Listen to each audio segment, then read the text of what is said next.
तर सिंधुदुर्ग जिल्ह्यामध्ये जुलै महिन्याच्या सुरुवातीच्या आठवड्यामध्ये पावसानं दमदार हजेरी लावून बळीराजाला दिलासा दिला। मात्र गेल्या 5 ते 6 दिवसांपासून पावसानं दडी मारली आहे। समाधानकारक पाऊस झाल्यामुळे शेतकऱ्यांनी भात लागवडीच्या कामांना सुरुवात केली।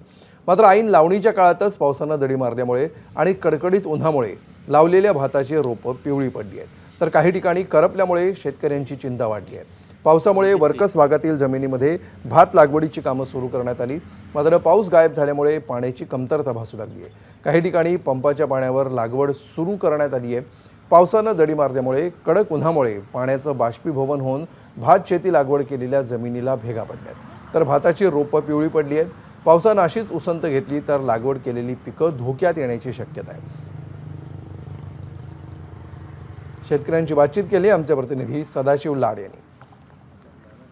आता 5-10% लोकांनी जे लावलंय, आता आठवडा होत आला, एकही थेंब या आठवड्यामध्ये पावसाचा पडलेला नाहीये। त्यामुळे हे सगळं लावलेलं जे रोपं आहेत ती सगळी मरायला लागलेली आहे। त्यामुळे कोकणातला शेतकरी हा फार मोठ्या संकटामध्ये आहे। शासनाला विनंती आहे की हा सगळा अल निनोचा प्रभाव आहे, त्यामुळे भात शेतीचा यावर्षी काही पीक येईल असं वाटत नाही। त्यामुळे शासनाने याच्यात लक्ष घालून काहीतरी त्याला भरघोस मदत करण्यासाठी म्हणून आतापासूनच तरतूद करून ठेवावी।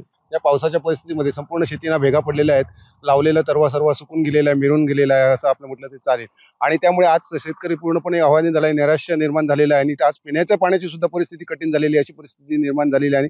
शेतातही पाणी नाही आहे आणि शेती संपूर्ण लावलेली रोपं आज मरतायत, संपूर्ण जमिनीला भेगा पडलेल्या आहेत।